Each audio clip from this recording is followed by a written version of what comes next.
Hello, this is Jason Matthews. I'm a retired law enforcement officer, and today I want you to watch this public domain, publicly released police body camera video, and I want you to tell me, based on what you're seeing, based on case law, what you believe this officer can do to this suspect. What is he legally allowed to do based on case law to this suspect in this circumstance based on what you're seeing alone? And if you haven't watched part one, go back and watch part one on this channel first, because it's very relevant as we're building a progression. And I want you to comment down below as this video progresses. Let's get started.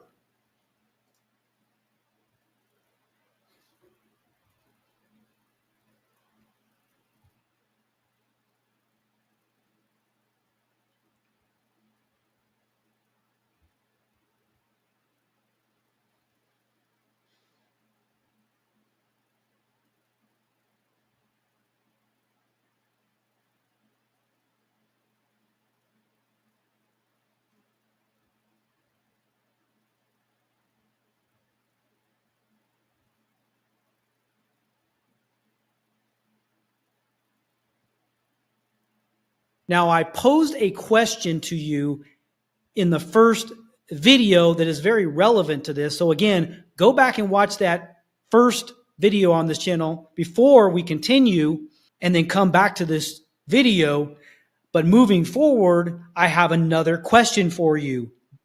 And that question is, this individual is now fleeing, and the officer has pulled out a taser, and he is pointing the taser at this individual. And my question for you now is, can the officer tase this individual? He's pointing it at the individual. The individual is fleeing. The officer is in pursuit. What can he do?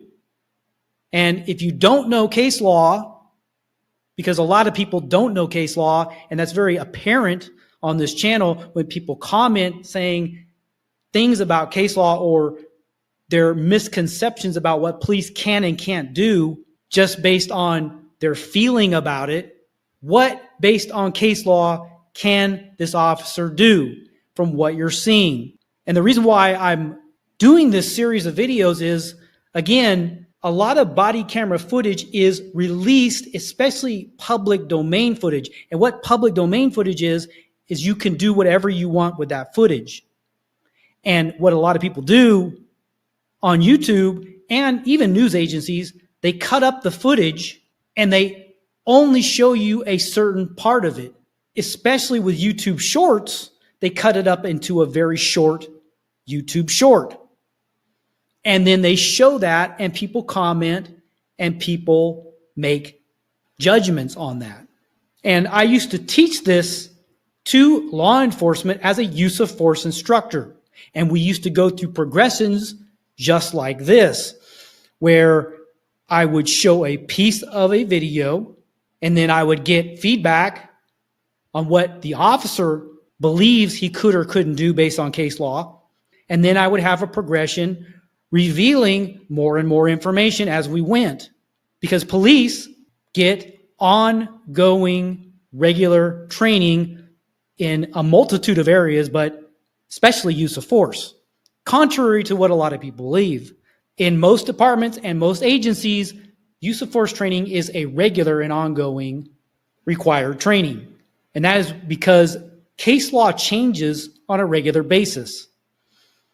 So you need updates on what judges and what courts are ruling on regarding use of force, because it could be applicable. Officers may have to change the way they're doing things based on recent court decisions, either nationwide or in their specific areas. So this is a series that I want you to progress through. Comment based on what you're seeing, what you're presented, and then I am going to reveal to you relevant information. And again, if you don't know case law, go ahead and comment down below and tell me what you believe police are allowed to do based on what you're seeing right here, right now. Hit the subscribe button to be notified when the next video is released. See you next week.